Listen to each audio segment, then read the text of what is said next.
Angel Reese was older, I would have gotten on her about what she just said. Because I would have been like, how naive can you be? The WNBA is completely going insane.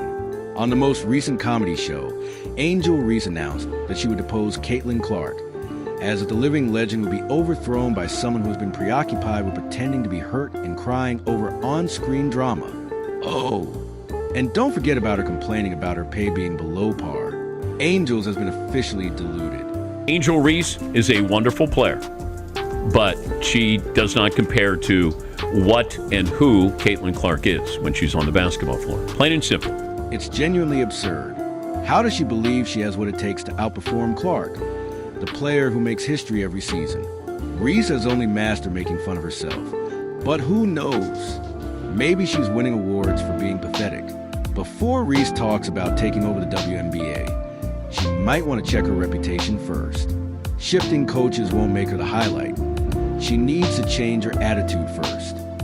Look, Angel Reese, there's nothing that she does where you go, did you see her? Angel Reese seems to believe that working with David Alexander, LeBron James's trainer, will make her the next big thing in women's basketball.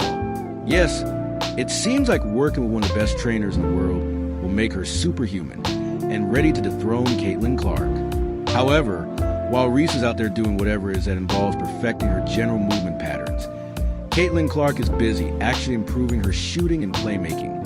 You know what matters when you're trying to be the best player on the court. So good luck. Angel Clark is honing the skills that have already left you in the dust while you're working on whatever it is. Reese may have had a good time at LSU, but assuming she's on par with Clark is like saying you're going to release a new album after 5 minutes of singing in the shower. That's not competitive. It's delusional. Although Clark is the queen of basketball overall, Reese may have been the queen of LSU. While Caitlin is already out there reinventing the entire game, Reese is out there boasting about surpassing Clark. However, please tell me more about how you plan to dethrone a legend before you've even begun practicing in the professionals. For me and Camilla, it's the most we've ever lost in our life. I only lost 7 games in my last 2 years at LSU. So, it's been hard for me. But adjusting and just kind of have that mindset of, just moving on has been something I try to give myself a little bit of grace. Now, let's go back to the 2023 NCAA championship. You remember it? Reese was trying desperately to steal Clark's glory with that childish taunt. Flipping the "you can't see me" gesture right back in Clark's face. Oh, that was a moment, all right, but for all the wrong reasons. While Reese was busy playing WWE with her hand gesture, Clark was out there effortlessly outscoring everyone, including Reese. Reese's big move was a flimsy attempt to make herself relevant by trying to steal the show for only 5 seconds. Reese was merely acting to get attention. This isn't the case.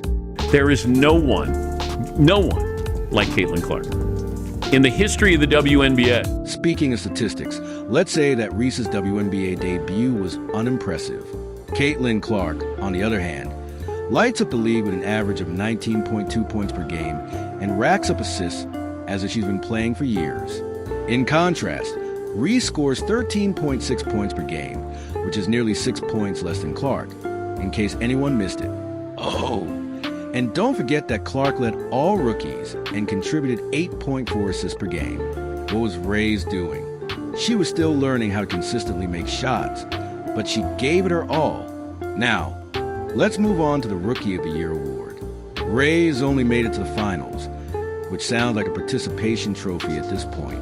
Clark didn't just win. She entered the league and made it plain that she was prepared to rule, and now she's out there attempting to catch up. Clark claimed that trophy with easily. It wasn't even close.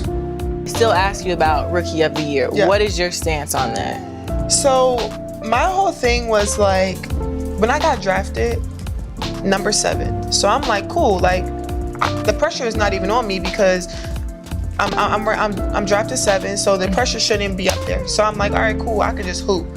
So I don't know when it started to just break out where I was just in Rookie of the Year conversations. I'm like, all right, cool. It's because you started killing it. Well, yeah. The circus has taken over Reese's off-court life. She signed a shoe deal with Reebok, which is incredible for someone who hasn't even demonstrated that she can perform at the highest level on a regular basis.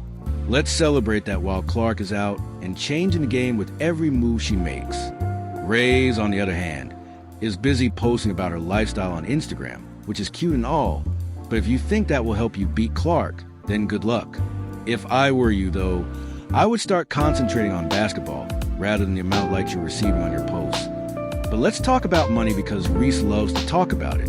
She's out here highlighting her WNBA salary of $73,439 and talking about how expensive life is. Reese, honey, you're not exactly living in a mansion in Beverly Hills, and perhaps it's time to start budgeting better.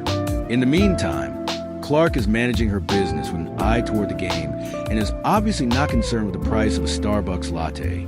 Let's now discuss this unmatched league, which Reese hopes will be her big break. This 3x3 league, which will feature 34 of the best players in the world, is scheduled to begin play in January 2025. It's a huge deal, with all these elite athletes coming together and Reese looking like she's walking into a lion's den. I understand that she will make $250,000 for the 8-week season, which is a significant increase from her meager $81,000 WNBA salary.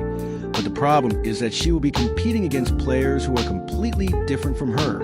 It's not just about the money or the headlines, it's about performance. And right now, this is where things get even more interesting since Reese's performance doesn't say, I'm ready for this competition, but rather, I need a lot of work. Reese will face a harsh wake-up call if she believes that showing up and having a good time will make her the next big thing. Critics are already calling this an overestimation, and to be honest, they may have a point. Yeah, Reese, you may have your sights set on the spotlight, but when it comes time to play, the spotlight will be on those who can actually bring it. Reese isn't anywhere close to the caliber of players who have previously proven themselves at that level.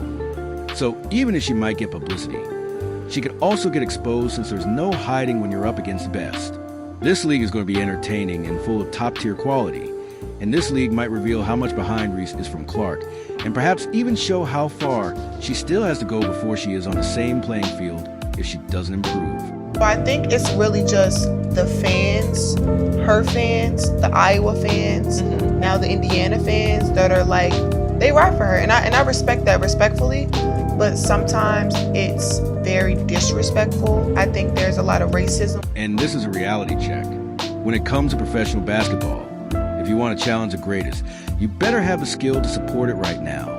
Reese can talk all she wants about outperforming Clark, but in the end, that's just cheap talk that won't get you anywhere.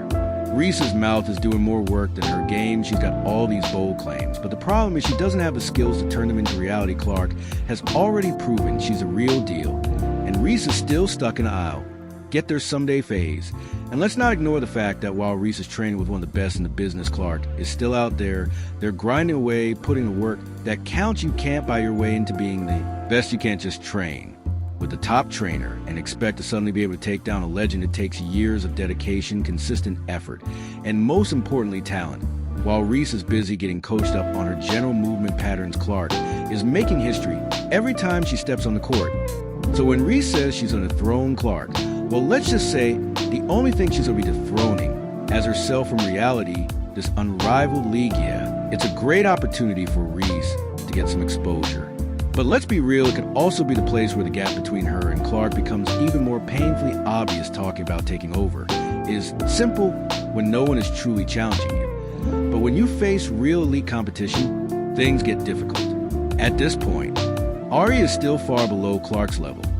If she doesn't improve and quit acting like she's already there, she will become a footnote in Clark's journey rather than the one to dethrone her